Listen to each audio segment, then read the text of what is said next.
All right, in this video we are going to be talking about gases and the gas laws. So the first thing I want to start off with is just looking at like how do gases behave and what we can learn about what we know about gas behavior. Whoops, I accidentally just, there we go. Stop it. No, let's hope it fits in there well enough. Working on a different computer with a different resolution, so bear with it, I guess. Okay, so the first thing is that we need to know is that gases have mass, so that even though it doesn't seem like air weighs anything, and it doesn't, it doesn't have very high density, but gas does weigh something. So if you mass a flat basketball and a full one, they're going to be different. Gases are really not dense, and part of the reason is when you can see is they're really easy to compress. So you can squeeze down on gases really easily to make them a smaller volume. Gases do fill their container completely. So if you have an empty, like a completely empty container, nothing in it, you put a gas in there, it'll fill up that container completely. Even if you have a container that's completely full of air already and you add in another gas, that gas will spread out to also fill the container. Different gases move through each other really quickly. So like think about like how fast an aroma travels. Okay, so the diffusion of gases is really fast. Gases exert pressure, and the pressure of a gas depends on its temperature. Okay, so these are all things that hopefully you will notice in lab or already have noticed in lab. All right, in the next slide we're going to talk about why. Why do gases do those things? Okay, the theory that scientists have to describe gas behavior is called the kinetic-molecular theory. And in this theory, there are 6 statements. The first statement is that gases must consist of very small particles, and those particles have mass. The second statement is that the distance separating gas particles are very large, and that's why they're so compressible. So the particles themselves can almost be thought to have a zero volume. So when you squeeze it, look at gases, they're mostly just empty space. Gas particles are in constant, rapid, random, straight-line motion. So a gas particle will move across whatever it's contained in until it either hits another gas particle or until it hits the walls of the container, where it will bounce off and head the other way. When gas particles collide, those collisions are perfectly elastic. What an elastic collision means is that no kinetic energy, no energy of motion is lost in the collision between the one particle and another, or between the particle and the wall. The average kinetic energy only depends on the temperature of the gas. So the higher the temperature, the higher the kinetic energy. The higher the temperature of the gas, the faster those particles are moving. And gas particles exert no force on one another. So when two gas particles pass very close to each other, they don't really deviate from their path much. They just keep going along their way. So the only way the gas particles interact with each other is if they actually collide. Now, statement 6 is an idealized, perfect world, like how gas particles would behave. In truth, there are very weak interactions in between gas particles, which make gases slightly deviate from ideal behavior. But for most common temperatures and pressures that we deal with, those deviations are so small that they can be ignored.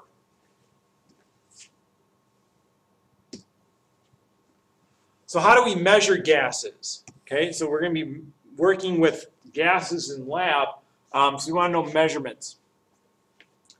The amount of gas is most reliably talked about in how many grams or moles of the gas you have. Even though a lot of times in lab it's easier to measure volume.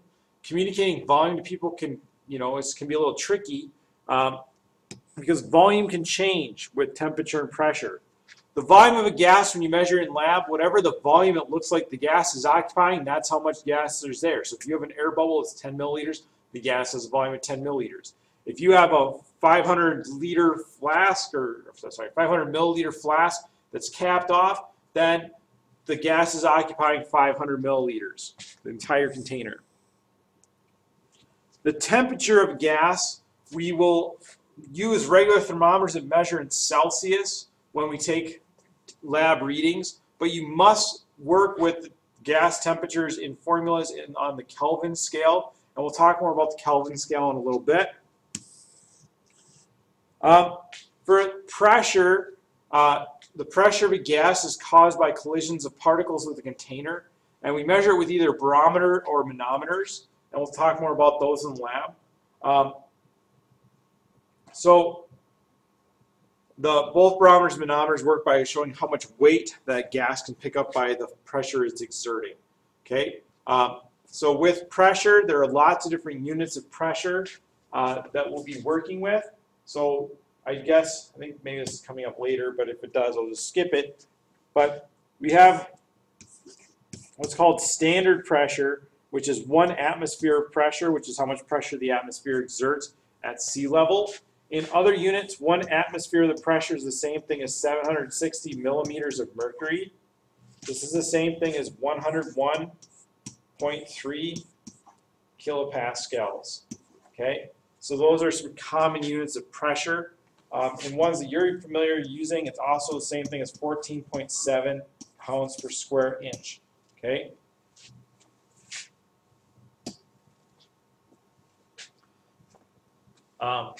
Again, I guess this gets back to units, and that's where it is. So temperature must be in Kelvin. Kelvin temperature is the same as the Celsius temperature with 273 added, and standard temperature is 273 Kelvin. The reason for using this temperature scale of Kelvin is that we need a 0 temperature that actually means something.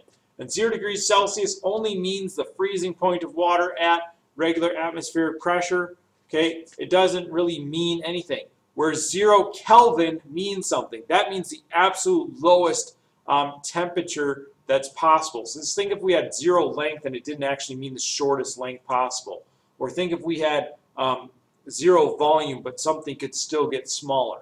Okay, in math, when you're working with calculations, you have to use temperatures, okay, when you multiply and divide by them, where 0 actually means that is the lowest you can go. Okay, so if I talk about if it's 40 degrees Fahrenheit out one day and 80 degrees Fahrenheit out another day, the temperature hasn't doubled. Okay, but if I talk about one day the temperature is 100 Kelvin and the next day the temperature is 200 Kelvin, both would be very cold temperatures. Okay, the temperature is actually double. Pressure, here's what we already showed you. All of the above are considered standard pressure. So if we talk about standard temperature and pressure, we mean 273 Kelvin and 1 atmosphere. Volume, gas volumes are measured in liters usually, and we should know that 1 mole is 22.4 liters at standard temperature pressure.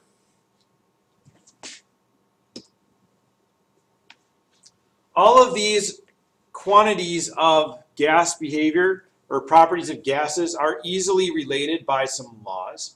Okay, so read books that talk about all different laws, which is, Boyle's law, when volume goes up, pressure goes down, and vice versa. Okay, here's just something on temperature. I'm not going to worry about this one. Okay, there's Charles' law, which shows as temperature goes up, volume goes up. Okay, there's Gay-Lussac's law, which shows as temperature goes up, pressure goes up. I like to always work with these in terms of the combined gas law. So instead of needing 3 different laws to remember, I like to remember just one. Okay, and when we're looking at just this one law, okay, we can get all the other laws out of this one law.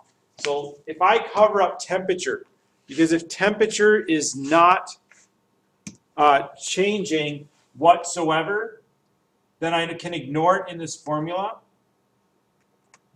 And so when I'm ignoring temperature, I have the same thing as Boyle's law. If you look back in the notes, that's Boyle's law. Okay, if I say pressure is constant and I cover up pressure and ignore pressure, It's the same thing as using Charles' law. So this, knowing this one law is a lot more useful in my mind than knowing all those other ones. How do we use the law? Okay, so when we're looking at this, here's a sample problem. It says a 5-liter sample of gas is at 1.5 atmosphere and 30 degrees Celsius. What is the total volume of the gas? Sorry, get that out of the way. At STP. So what we do is we say, okay, this 5 liters, we're going to call that's a volume, and call that V1. When it's at that volume, it has this pressure of P1. Okay, and then when it has that pressure, it has this temperature of T1. Now, when I get to, now it says what is the volume of the gas at STP, it's asking for the volume at a different set of temperatures and pressures. So STP, I clicked on that. That's the same thing as saying 1 atmosphere and 273 Kelvin. Now I plug in all my values. Okay, so this is going to be, this is my new pressure. So this is P2. This is T2.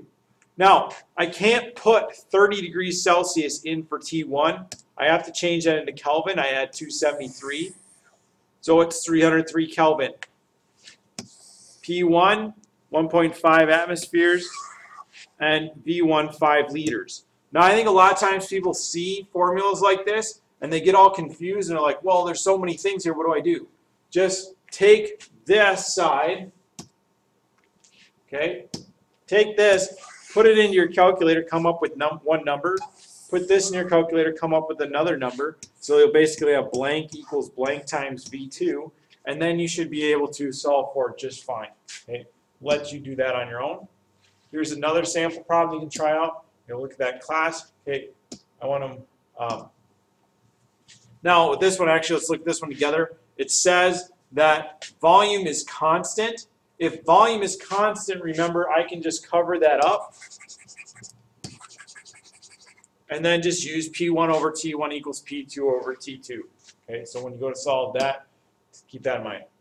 What you should be seeing from the combined gas law and all these other laws is a relationship we have between pressure, temperature, and volume, so that we see that when pressure goes up, when temperature is the same, volume goes down. So pressure goes up, volume goes down. When pressure goes down, volume goes up. If we're keeping volume the same, if pressure goes up, temperature goes up, and if pressure goes down, temperature goes down. If we keep pressure the same, then as temperature goes up, volume goes up, and so on. Okay, so you can use that as kind of like a visual to look at what should happen. The next formula I want to talk about is the ideal gas law. The ideal gas law gives us a way of going between moles of a gas and other quantities of the gas, or when we know moles, okay, to just one situation, where the combined gas law looks at dealing with gases going back and forth from 2 different situations. So as we're looking at this, okay, we need to make sure we understand that what the variable stands for. So P is still pressure, V is volume, N is number of moles. R is just a gas law constant that makes this formula work out. And T is temperature, which must be in kelvins. Okay? I don't know why that won't go away. So one thing about R has many different values as a gas law constant.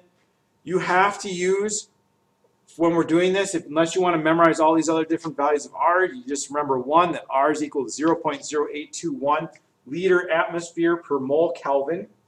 And a lot of times people look at this and they say, oh, this must be things I must have to plug in for. That's just the units of R. That just makes it work out. Okay? It's not anything you have to plug into. Oops. I'll get rid of those. Okay? So as we're looking at this problem, and how do we use the law? And I gotta go quickly, got 30 seconds left. Okay? So I read through the problem. Instead of 100 milliliters, I have to put that in liters. Okay? If I want to use it up. This is an atmosphere just like I want it to. That's my pressure. Instead of 25 degrees Celsius, I put in 298 K. Okay? For R, I put in 0.0821. Okay? And then units of liter atmosphere per mole Kelvin, and all that does is just cancels out units.